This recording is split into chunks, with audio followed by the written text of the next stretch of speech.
Okay, this is my demo of the Yamaha SU10 sampler. Let's lock in a rhythm.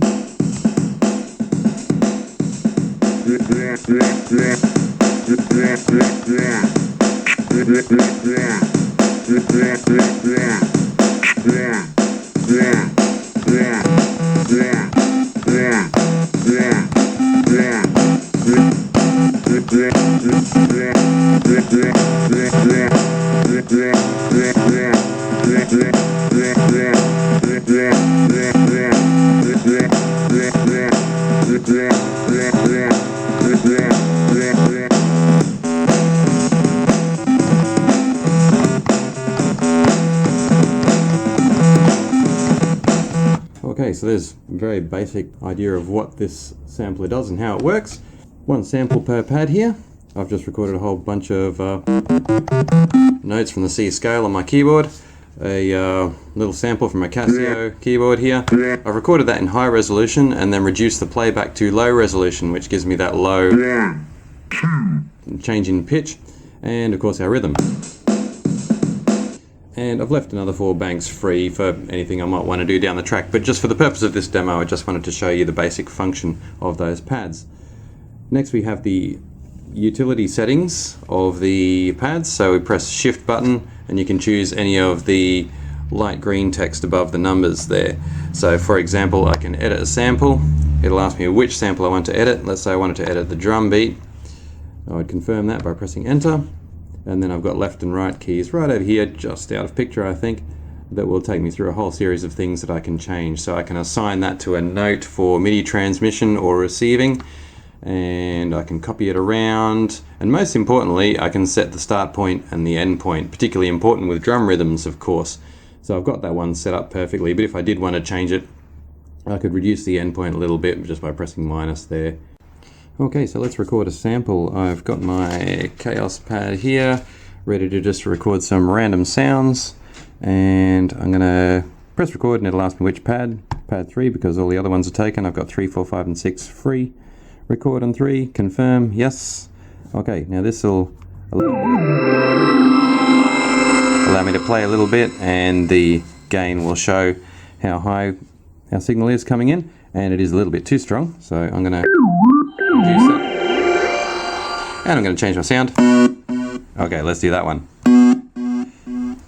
Now I press play to say that I am ready to record, and it'll say waiting. And I can stop there. So that is waiting for a trigger to begin recording, which is excellent for sampling because it means your start point is always perfect.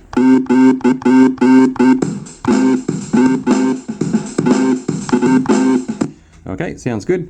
Let's try another one. Recording on pad 4. Let's confirm that by pressing enter and choose a different sound at random.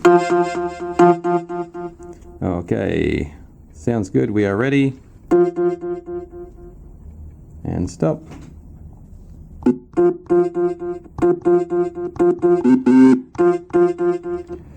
And let's turn on our filter.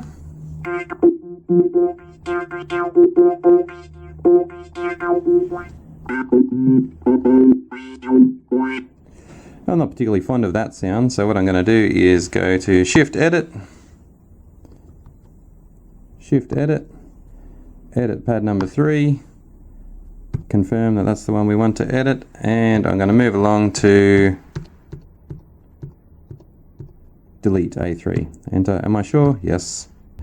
And let's try a different sound.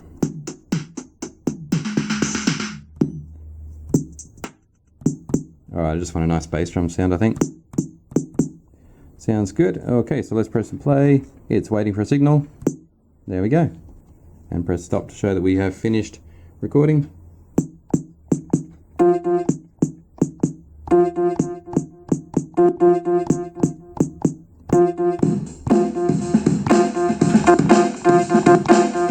Okay, so we've got our samples all set up and ready to go. Okay, so now I've filled up my last few pads with samples. I'm going to start to compose a song. So we press record again. This time we go shift and choose a song out of one of the 4 that we have available. So I'll start at song 4. Record on song 4, yes. Delete song 4. I do have a bit of data there which I don't want anymore, so I'll go ahead and delete that.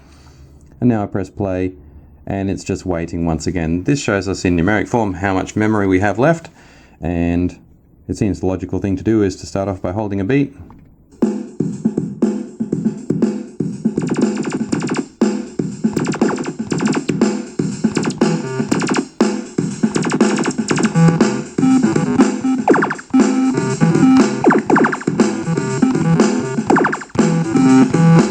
So that's a very basic and very stupid tune that I've just put together.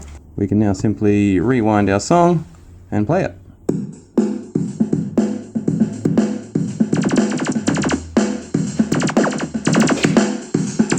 So you get the general idea. Obviously, if you use an external MIDI controller, you'll get better rhythm, better quantization than that. You can make it as complex or as simple as you like. This unit will play 4 samples at once, so 4-note polyphony, which gives you plenty of scope for some pretty massive sounds. The next thing I want to show you is the slider pad here. Works a little bit like a Korg Chaos pad. Switch on the filter by pressing Shift 8, and then we can play any sound. Now there's a couple of filter settings that are available. You can use low pass filter or high pass filter. It sounds better to me anyway on the low pass, and there are several different grades and intensities of filtering as well. This I think is about the best setting.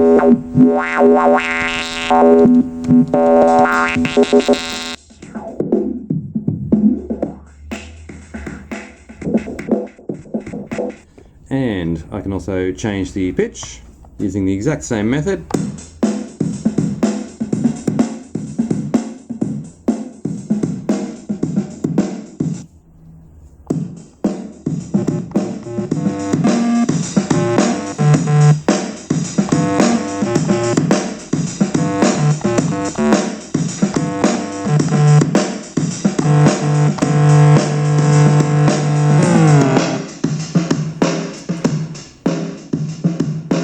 And that can be used to create some excellent effects with rhythms.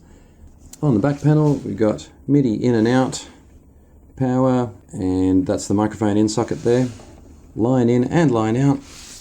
And over on the side here, volume control and headphones out.